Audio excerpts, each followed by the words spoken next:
Price Lord. இன்னைக்கு நாம தந்தை மகன் தூய ஆவியானவரோடு நம்ம எப்படி உறவு வச்சுக்கிறோன்னு, இவங்களை எப்படியெல்லாம் பயன்படுத்தணும், நம்ம வாழ்க்கையில் இன்னும் நிறைய ஆசீர்வாதங்களை பெறாமல் இருக்கிறதுக்கு நம்ம எந்த இடத்துல லேக் ஆகிறோம் அப்படின்னு கண்டுபிடிக்கலாம். வாங்க, இதில் பைபிளில் பாருங்க, மத்தேயு நற்செய்தி 6:9 சொல்றாரு பாருங்க, நீங்கள் ஆண்டுகிட்ட வேண்டும் பொழுது, அதாவது பிதாவான தேவன்கிட்ட வேண்டும் விண்ணுலகில் இருக்கிற எங்கள் தந்தை. அப்போ நமக்கு யார் அப்பா?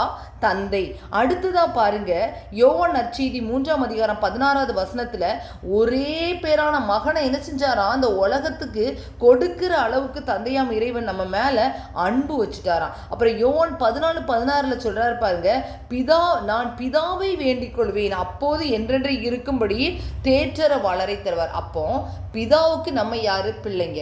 நம்ம பிதாவுடைய பையன் யாரு? ஏசப்பா. அப்ப ஏசப்பா நமக்கு என்ன முறை வேணும்? சகோதரத்துவம் வேணும். அடுத்தது தேற்றரவாளர் யாரு? தூய ஆவியானவர். அந்த தூய ஆவியானவரை நம்ம எப்படி யூஸ் பண்ணிக்கணுமா? ஒரு ஃப்ரெண்டை போல நம்ம யூஸ் பண்ணிக்கிறோம். யோவான் 14:17 சொல்றாரு பாருங்க, உங்களுக்குள்ள அவர் வாசமா இருக்கார். அந்த அவரை நீங்க ஒரு ஃப்ரெண்டை போல நீங்க இது பண்ணிக்கிறணும், நீங்க பயன்படுத்திக்கிறணும். அப்ப ஏசப்பாவை, அவருடைய நாமத்தை நம்ம உயர்த்துறவர்கள் எப்படி இருக்கணும்னா, பிலிப்பியர் 2:10 சொல்றாரு பாருங்க, மேலுலகம் பூலுலகம் எல்லாமே அவர் அவருடைய நாமத்தை உயர்த்தி நம்ம முழங்கால்கள் யாவும் முடங்கணும் அவருக்கு முன்பாக. இந்த தூய ஆவியானவர் நமக்கு எப்படிப்பட்டவராக இருக்கிறான்னு சொல்லி ஏசியா 11:2 சொல்றாரு பாருங்க, ஞானத்தையும் உணர்வையும் அருளக்கூடிய ஆவியானவர், ஆலோசனை பலத்தையும் கொடுக்கிற ஆவியானவரை நமக்குள்ள இருக்கிறாராம். இன்னும் பாருங்க, நம்ம ஒரு பொருளை வாங்கிக்கிறோம், ஒருத்தர்கிட்ட போய் கேட்குறோம்னா எந்த அடிப்படையில் கேட்குறோம்? இந்த பர்சன் எனக்கு உதவி செய்வாங்கன்னு அவங்க மேலே நம்ம வச்ச நம்பிக்கை. அப்போ ஆண்டவர்கிட்ட போய் நம்ம ஜெபம் பண்ணும் பொழுது, இந்த ஜெபம் எனக்கு கேட்கப்படும், என் தகப்பன் என்னை தூக்கி எடுப்பார் அப்படிங்கிற விசுவாசம். அப்போ அந்த விசுவாசத்தை நீங்க பெற்றுக்கொள்ளணும்னா ரோமையர் 15:13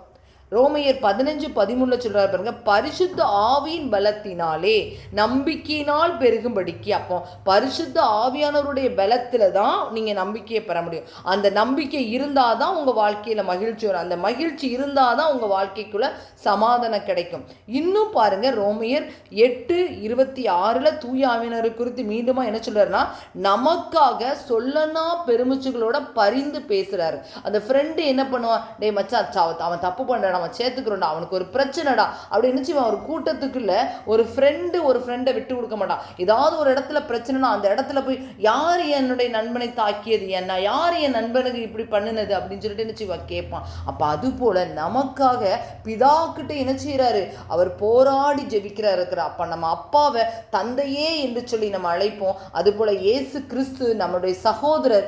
யோவான் 14:14 சொல்றாரு பாருங்க, நானே வழியும் ஜீவனும் சத்தியம், என்னை தவிர்த்து யாரும் உள்ள வரவே முடியாது. அதனால இயேசு கிறிஸ்துங்கிற நாமத்தை எல்லா நாவுகளும் அறிக்கையிட்டு முழங்கால்கள் யாவும் முடக்கப்பட்டு அவரை நம்ம துதிப்போம். அது மட்டும் அல்லாம அந்த ரிலேஷன்ஷிப்பை ஒரு சகோதரன்ட்ட போய் கேட்குற மாதிரி, அண்ணா எனக்கு இதை ஹெல்ப் பண்ணுங்கண்ணே, எனக்காக அப்பாட்ட பேசுங்கண்ணே அப்படின்னு சொல்லிட்டு ஒரு மூத்த சகோதரன்ட்ட ஒரு இளைய சகோதரன் கேட்பான்ல, அதே போல நம்ம தகப்பன்ட்ட கேட்கலாம். அது போல தேற்றர வளருங்கிற தூய ஆவியானவரை ஒரு ஃப்ரெண்டை போல தூய ஆவியானவரை, வாங்கப்பா நீங்க எனக்குள்ள வாங்க, நான் செய்யறது கரெக்டா, இந்த டெசிஷன் எடுக்கிறேன், இந்த பிளான் மேக்கிங் ரைட்டா, நான் இந்த பிஸ்னஸ் பண்ண போறேனே இது சரிதானா, நான் இந்த வேலையை சூஸ் பண்றேனே இது சரிதானா, அந்த ஒரு லைஃப் பார்ட்னர் நான் செலக்ட் பண்ணியிருக்கேனே இதை நான் செலக்ட் பண்ணலாமா, என்னுடைய மோட்டோ என்ன, நான் எக்ஸ்பெக்டேஷன் இல்லாமல் தான் நான் வச்சிருக்கேன், என் பக்கம் தப்பு இருந்தால் என்னை மன்னிச்சிருங்க என்று சொல்லி ஒப்பு கொடுத்து பாருங்க, உங்க வாழ்வு சிறக்கும்.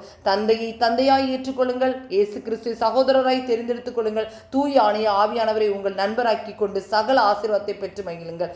God bless you.